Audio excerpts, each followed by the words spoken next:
যোৰহাট যোৱাৰ পথত বকুৰ যুৱক নিৰুদ্দেশ। বকু আৰক্ষী থানাৰ অন্তৰ্গত কলহিকাহ গাঁৱৰ জংখেৰ আলীৰ পুত্ৰ সাদিকুল ইছলাম নামৰ যুৱকজন নিৰুদ্দেশ হোৱা ঘটনা এটি পোহৰলৈ আহিছে। জানিব পৰা মতে যোৱা 24 ফেব্ৰুৱাৰীত পেছাত ৰাজমিস্ত্ৰী সাদিকুল ইছলাম নামৰ যুৱকজনে যোৰহাট যোৱাৰ বাবে ঘৰৰ পৰা ওলাই যায়।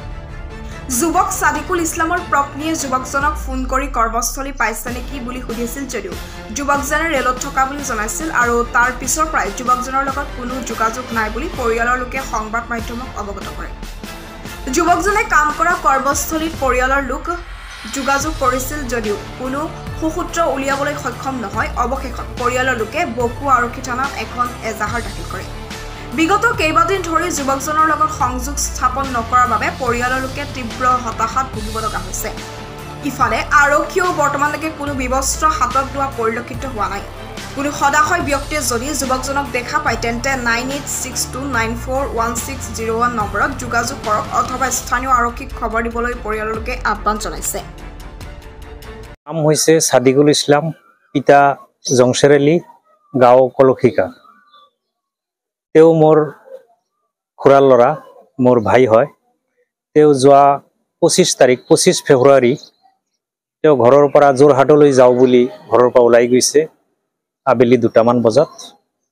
যাই তেওঁ ট্ৰেইনত উঠালৈকে আমি গম পাওঁ। ট্ৰেইনত উঠি তেওঁৰ পৰিবাৰে ফোন কৰিছে।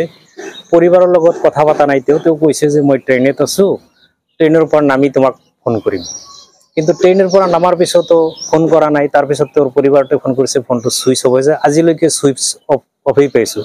কিন্তু কেতিয়াবা তেওঁৰ ছুইচটো অন হয়, এক্টিভ হয় ফোনটো, কিন্তু ফোনটো ৰিচিভ নকৰে। এই যোৱা ৰবিবাৰৰ পৰা 25 ফেব্ৰুৱাৰীৰ পৰা তেওঁ নিৰুদ্দেশ হৈ আছে। তেওঁৰ লগত আমি কোনো যোগাযোগ কৰিব পৰা নাই। কৰ্মস্থলীত যাই পোৱাটো আমি ডাইৰেক্ট ক'ব নোৱাৰোঁ।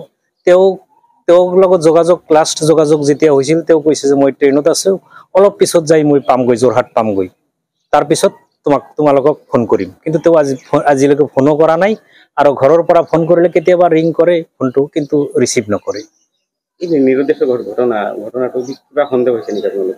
সন্দেহটো এতিয়া কাৰ লগত গৈছে এইটো আমি একজাক্ট ভালকে নাজানো। তেওঁৰ পৰিবাৰটোৱেও ক'ব নোৱাৰে ভালকে। এতিয়া সন্দেহটো আমাৰ তেনেকুৱা নাই। তাৰ কিবা শত্ৰু কিবা এনেকুৱা আছিল নেকি? নাই, তেনেকুৱাও আমাৰ সন্দেহ নাই। এতিয়া অনুমানতো সন্দেহ কৰিলেও নহ'ব, আমাৰ সন্দেহ নাই। কিন্তু তেওঁ যে নিৰুদ্দেশ হৈ আছে, এই নিৰুদ্দেশৰ খবৰটো তেওঁক আমাক হেৰি কৰিব লাগে। পুলিচক আমি অলৰেডি এই ইনফৰমেশ্যন দিছোঁ। বকো থানাত আমি ইনফৰমেশ্যন যোৱাকালি দিছোঁ, আমি এজাহাৰ দিছোঁ।